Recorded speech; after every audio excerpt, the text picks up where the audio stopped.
morning everyone, this is Chris and I'm making my video of my 300-gallon African cichlid tank here.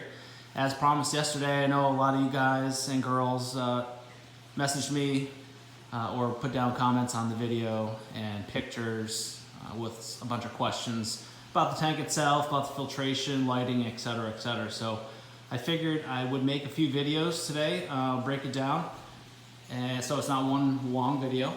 I don't want to bore you guys to death. But here we go. So here is the Marineland 300 deep dimension tank.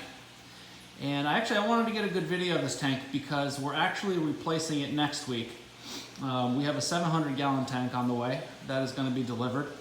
I spoke to my fiance. She said it was okay. We had a long, in-depth conversation about it just after she fell asleep the other night. So, she might be surprised when the tractor trailer rolls up with a large crate, but we'll deal with it at that point, I guess. So anyways, here's my 300-gallon tank. It's 6 feet wide, 3 feet front to back, and I think it's 27 or 28 inches tall.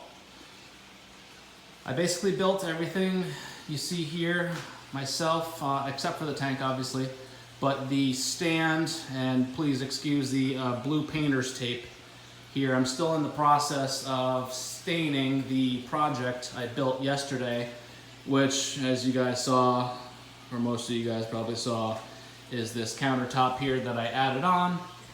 I wish I had thought of this at the beginning because I would have just made this all one piece and wrap around, but at this point it is what it is. That piece, that current old trim, was not coming off, so otherwise I would have ripped it off and done that, but it wasn't an option, so this was the next best thing. It comes out about 12 inches from the tank itself, so there's enough space to put plates or a laptop or whatever you want to do on here. And just in the middle of staining it, so I'm going to try not to pass out from the urethane fumes, which are pretty awful. Like I said, I built the stand. I'll go more in depth on the second video I make with the stand when I do all the filtration, etc. It does have access panels on each side, on the ends, and also 4 doors, of course, just so we can get complete access in and out of the tank, and just makes maintenance a lot easier. I'll show you guys up close video of the fish, and also while I'm showing you the fish, I did receive a lot of comments or questions about the background. What is it, who makes it, etc. The background is made by a company called Aqua Decor.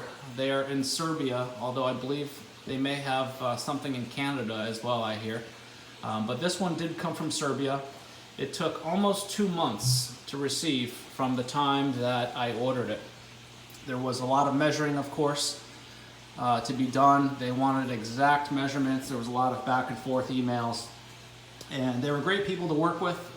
Of course, I was anxious to get the background. It was holding up my tank project, so we finally got it, and it was well worth the wait.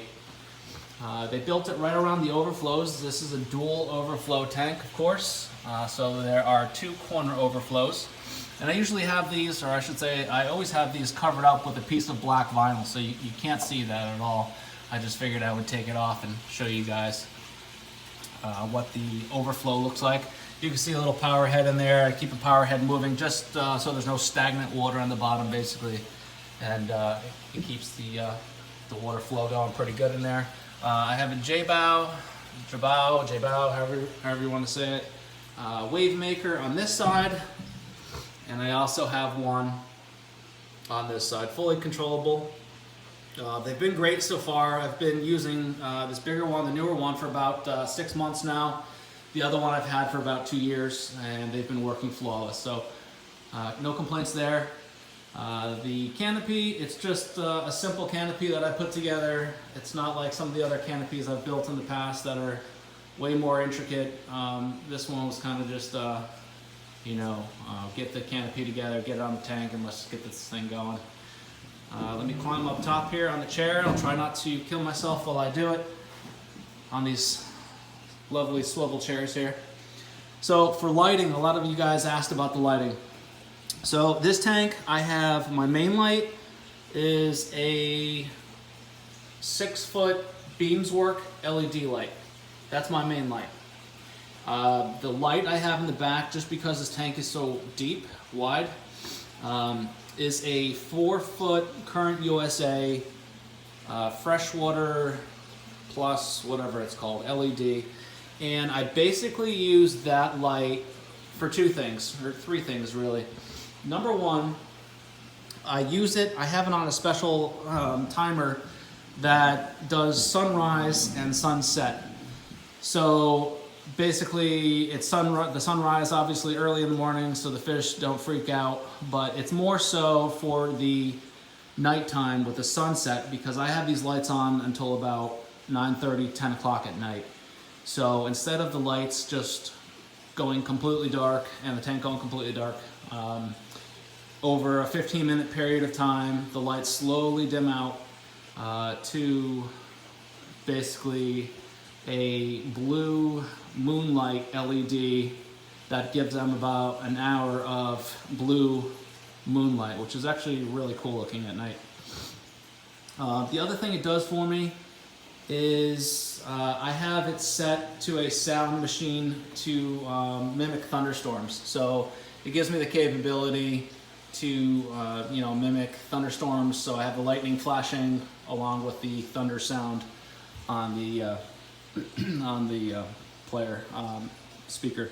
So it's a pretty cool effect. It's got a bunch of other different effects, cloud moving, you know, cloud coverage, clouds moving, etc., etc. So so that is basically the basics of the tank. I will make another video or a couple of videos. Definitely take another video just to explain the filtration system. Again, it's a 75-gallon tank, but I'll get into that in the next video. So I appreciate you guys watching. If you have any questions, comments, please leave it below, and I'll be happy to answer whatever I can for you guys.